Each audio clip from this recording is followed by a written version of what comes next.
പടവലങ്ങ അങ്ങനെ കുക്കറിലേക്ക് അരിഞ്ഞിടുന്ന് കാണുമ്പോൾ എല്ലാവർക്കും തോന്നും ഇത് ഒറ്റയടി വിസിലിനൊന്ന് വേവിച്ചെടുക്കാനുള്ളതാണെന്ന്.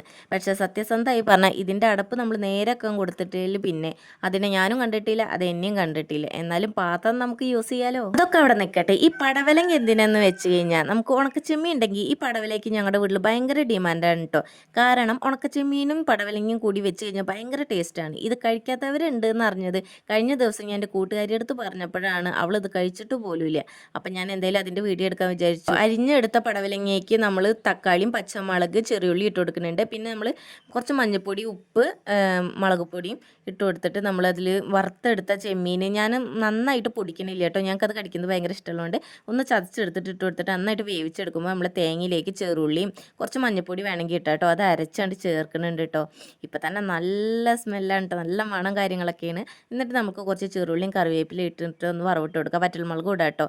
എന്തൊക്കെയായാലും ഞാൻ അവസാനം അതിൽ കുറച്ച് മുളക് പൊടി ഇടാറുണ്ട്. എൻ്റെ എല്ലാ വറവിടലിലും അത് ഉണ്ടാവാറുണ്ട്. ചിരങ്ങയും വെള്ളരിക്കും കൊണ്ടൊക്കെ അത് ഉണ്ടാക്കാറുണ്ട് കേട്ടോ. പിന്നെ ഒന്നും നോക്കണ്ട, കറിയും ചോറും ഉപ്പേരി മീൻ വറുത്തൊക്കെ കൂടിയാണ്ട് കഴിക്കുക.